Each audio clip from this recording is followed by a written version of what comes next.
Hello YouTube, I hope you're having a great day. Today we're going to discuss the Excel 2016 exam, and specifically we're going to look at the domain called Manage Data Cells and Ranges, which takes up about 15 to 20% of the overall exam. I'm going to go ahead and throw a graphic up so you can see the domain. Today's video is specifically going to cover the subdomain called Insert Data in Cells and Ranges. Let's go ahead and jump into Excel.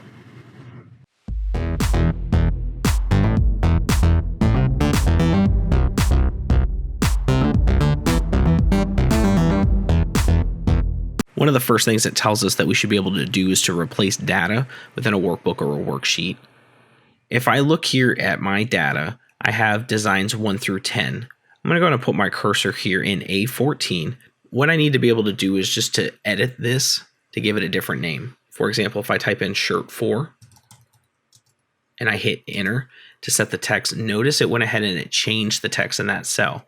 I can do it another way. I can double click within this cell and do the same thing. So if I type in shirt 5 this time, and then another way you can edit the text is with that cell selected, we're here in A16. If I go to the formula bar here at the top, I can just go ahead and I can replace this data.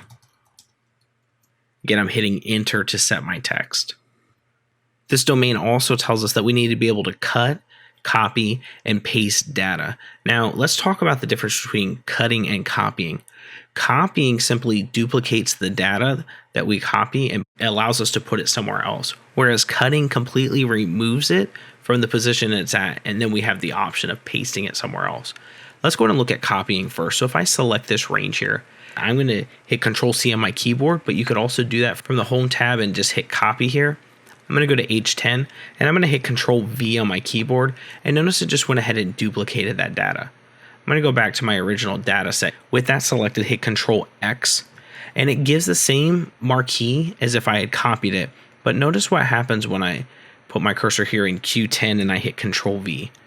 Notice it removed the data from its original position and placed it where I pasted it this time. So that's an important thing that you should know, the difference between cutting and copying. Something else it tells us that we need to be able to do is to know how to paste data, but not just paste data, but be able to paste it using special paste options. I'm going to go ahead and copy this data again. I'm going to put my cursor here in A23. If I'm going to do a special paste option, what I normally do is right click. You can also access the same features if you go to the Home tab in the clipboard group and click the paste drop down. I'm going to go ahead and right click here. And normally what I need is right here. My favorite one is usually paste values. But if one of these options isn't what I need for the exam, you should note that this paste special is here. You get a few more options. And then if you click paste special here, you get the paste special dialog box. You should be familiar with these different paste options. You're more than likely going to see something similar. I know in the corporate world or people working with spreadsheets on a regular basis, the thing that they're looking for the most is transpose. So I'll go ahead and do that here. I'll click OK. And when I click that, notice what it did. It pasted my data, but it transposed it. This domain also tells us that we need to be able to use the autofill, or I call it the drag fill. I'm going to go ahead and put my cursor here in this cell, and I'm going to go ahead and just do a simple sum function here.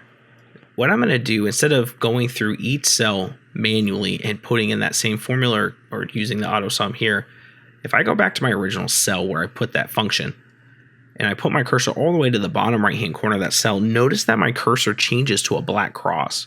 If I click and drag down, notice it went ahead and it put a formula in each one of these cells, but not just any formula. What it did was it used the function and carried that range down. If you look here, my range is B24 to K24. But if I click here, it's B25 to K25. And it went through and did that for each one. It was able to move that reference for each line because it's a relative reference. There's another way to do this. I'm going to go ahead and put my cursor here, and I'm going to go ahead and do the auto sum again. And this time, instead of using the drag for the autofill from the fill handle, I'm going to go ahead and select my range that I want the formula to carry over.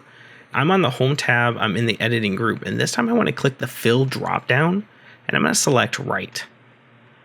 And notice it went ahead and it did the same thing as when I clicked and dragged that range. And then the last thing that this domain tells us that we need to be able to do is to insert or delete cells. Now, that's not too difficult to do. If I go to my column heading up here and I right click and click insert, Notice it went ahead and put one to the left. When you insert a column, it will always put it to the left of where you had selected. I can also do that from the row. If I put my cursor here in 22 and I right click and select insert, it'll insert a row above.